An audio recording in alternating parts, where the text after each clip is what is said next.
She had barely opened her mouth since she arrived. Mina shifted in her chair, her eyes fixed on the edge of her desk, trying to be as invisible as possible. Her fingers picked nervously at the hem of her sleeves, her knuckles pale from the pressure. It was her third day at Willow Creek High, and already the whispers followed her like a shadow. She's so weird. Look at her clothes. Is she from the 90s? She didn't even say hi when Miss Harper introduced her. Mina heard it all, even when they thought she wasn't listening. Especially from the trio of girls to Rose's back, Lexi, Brianna, and Jade, self-declared royalty of room 104. They laughed loud, walked louder, and always knew how to find a target. And today, they chose Mina.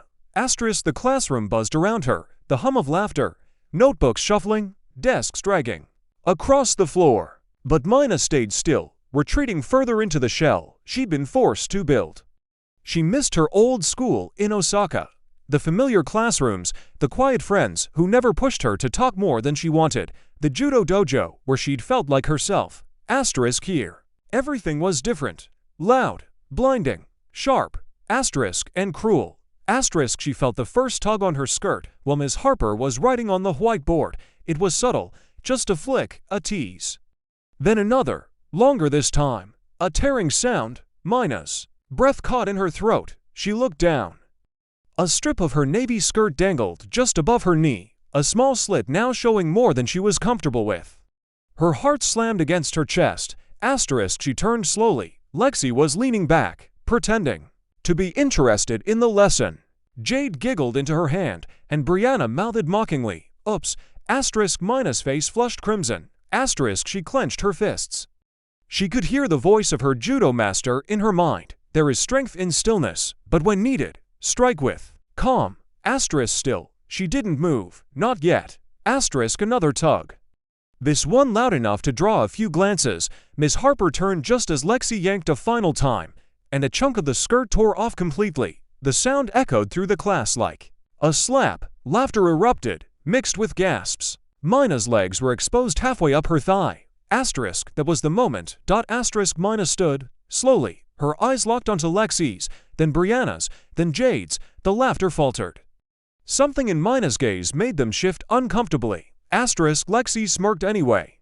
"What, you gonna cry?" No, Mina said quietly. Her voice was soft, but it held a weight no one expected. "I'm going to show you something." And then, in a blur, it happened. Lexi reached out, as if to push her back into her seat. Bad move. Mina's hands moved with practiced precision. One twist, a pivot, and Lexi's arm was behind her back in a hold. Gasps filled the room. Before Lexi could shriek, Mina gently, but firmly, swept her legs out from under her and lowered her to the ground with a clean judo throw that sent her sprawling onto the classroom tiles. Before Brianna or Jade could react, Mina stepped back and faced them. Her stance was defensive, not aggressive. "Enough," she said, her voice trembling now, not from fear, but from holding it in for so long. "You don't get to hurt people just because you think you can." Silence. Even Miss Harper was frozen at the front of the room, marker still raised mid-sentence. Then, slowly, she walked toward Mina. "Mina, go to the office, please." Mina didn't argue. She picked up her backpack, held her torn skirt modestly around her legs, and walked out. Not with shame, but with dignity. The waiting room was cold.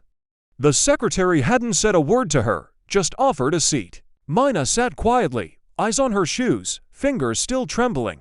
Would they call her mom? Would she get expelled? She hadn't meant to hurt Lexi, only stop her. That throw was a basic pin. She could have done far worse. Her chest tightened at the memory of her mother's voice just that morning. "Try to stay calm today, sweetheart. Just blend in." She had failed. The door opened. Mr. Donovan, the principal, stepped out, his face unreadable. "Mina, come in." She stood, walked in. Sat down when he gestured. "Miss Harper told me what happened," he said, folding his hands on the desk. "And I watched the security footage." Mina's stomach dropped. "I've also spoken to Lexi, Brianna, and Jade." He paused. "And I've suspended them." Mina blinked. "What?" Asterisk. Mr. Donovan leaned forward. What they did was not just bullying. It was harassment. We don't tolerate that here. You defended yourself, and you did it with control. You didn't lash out. You stood your ground. Asterisk. She didn't know what to say. Relief threatened to spill from her eyes, but she forced it down. Asterisk. You won't be punished, he continued. But I do want you to speak to our counselor. Not because you're in trouble, but because you've clearly been through a lot. And I think it might help to talk about it. Asterisk. Mina nodded slowly. Okay. Asterisk. Before she left, Mr. Donovan added, by the way, that was one of the cleanest throws I've ever seen. I used to wrestle in college. Asterisk. A tiny smile crept onto her face. Asterisk. Asterisk. The news spread fast. Willow Creek loved drama, and Mina's judo slam became instant legend. Some students still whispered behind her back, but it wasn't cruelty anymore. It was curiosity, respect, even awe. Asterisk. A few brave souls started talking to her in the hallways. A girl named Emily from biology offered her a spot at lunch. I'm terrible at math, she said, half joking, but I heard you're a genius. Mind helping me out sometime? Asterisk. Mina nodded.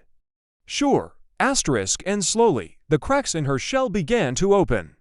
She started showing up to lunch with a book and leaving with conversations. She joined the school's martial arts club. On her third Friday, she offered to teach a self-defense session.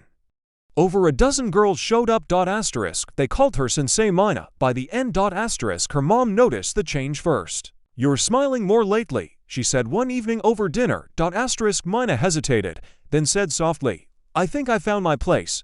Asterisk. The scars from her first few days remained. But now, they were part of a story she could own. Asterisk. She hadn't wanted to stand out. She just wanted to survive. But in standing up, not just for herself, but for anyone who had ever been cornered and mocked and torn apart, she found something far greater. Asterisk. She found strength. Asterisk. And she reminded everyone at Willow Creek that sometimes the quietest voice in the room carries the loudest power.